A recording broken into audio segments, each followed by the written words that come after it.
Manhattan Project came to fruition in 1940 with concerns about development of a nuclear project by Germany. The U.S. began searching for ways to develop a new superweapon in case of attack by either Japan or Germany. This committee was headed by physicist Robert Oppenheimer and a team of scientists. The technological advances made while working on the Manhattan Project introduced an entirely new era in war and life as a whole for many people. Those who created it had mixed feelings towards their contribution to society. Many of them crumbled under the burden of the fact that their invention was taking so many innocent lives. During the development of the bomb, physicists wrote this letter saying, "Recent developments indicate briefly that the subject is more important than I believed when I last spoke to you about it. The stuff will apparently be more powerful than we thought.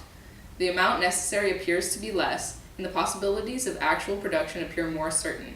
The way to full accomplishment is still exceedingly difficult, and the time schedule on this remains unchanged."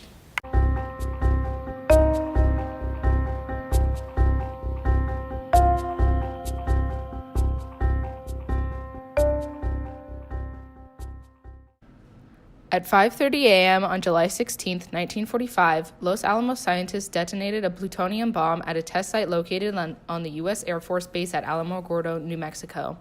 Oppenheimer chose the name Trinity for the test site, inspired by the poetry of John Donne. Tensions ran high at the test site, where many scientists and military personnel had gathered to witness the test that would alter the course of history.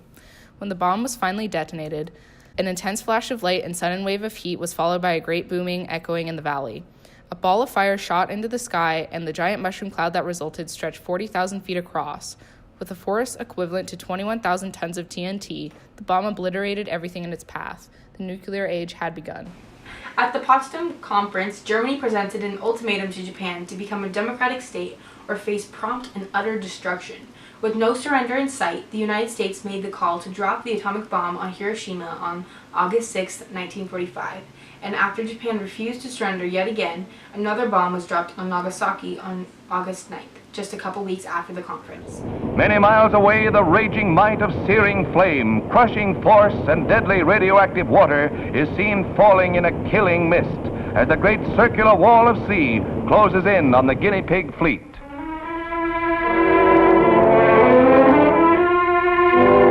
The combined forces let loose, swamp the nearby ships, and crush their thickly armored hulls like cardboard.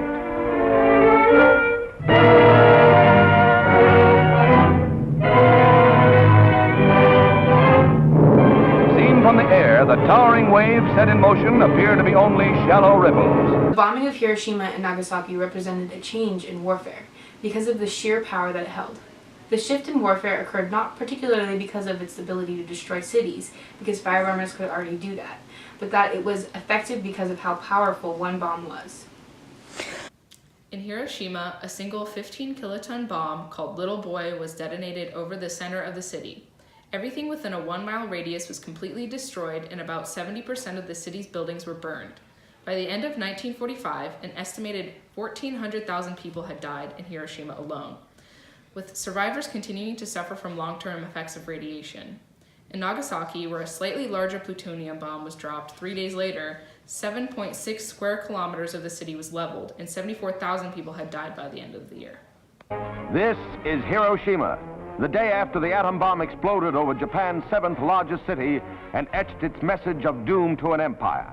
Heat traveling at the speed of light cast a shadow over Hiroshima and over the land of the rising sun. These films, taken by the Japs and confiscated after the armistice, tell a dramatic story of destruction and terror that followed in the wake of the first atom bomb loosed over a military target.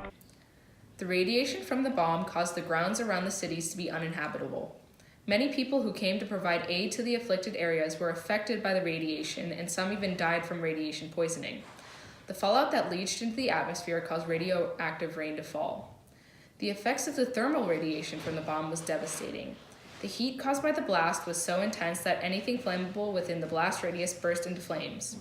Almost 90% of the medical personnel from Hiroshima were killed or injured in the blast. So many injured civilians did not receive medical care and died painfully. Increased rates of cancer in survivors caused the death toll to continue to rise in the years following, and survivors are still being monitored to this day for health effects. 30% of the city's population was killed, some by radioactive gamma rays and others by the heat of radiation that showed its intensity in many freakish ways.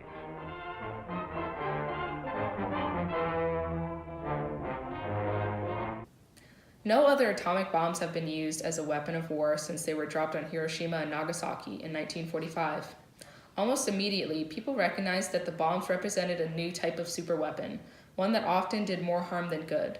The power that the bomb represented became a pawn in ongoing tensions between Soviet and American forces and ushered in the Cold War era. The Manhattan Project and resulting bombs permanently changed the world and continue to shape our international relationships today. I don't think you can do anything, and I don't think you're going to be successful unless they respect you.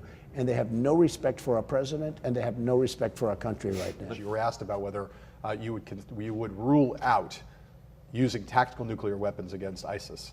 Will you rule that out, or is that something you'd contemplate? I think I'd probably be very, very late compared to my opponents that are running. So you would rule in the possibility of using nuclear weapons against ISIS? Well, I'm never going to rule anything out. Right. And I wouldn't want to say, even if I felt it wasn't going, I wouldn't want to tell you that. Right. Because at a minimum, I want them to think maybe we would use it, okay? In a rare appearance, unleashing an ominous warning. The whole of the U.S. mainland is within our firing range, and the nuclear button is on my desk. It's not a threat, he said, but a reality. The president reacting at a New Year's Eve party. We'll see. We'll see. After a ballistic missile launch in November, Kim Jong-un now claims his nuclear weapons program is complete. Experts analyzing the video said it was the most powerful missile yet, possibly capable of striking the U.S. East Coast. But North Korea still has technical hurdles to cross.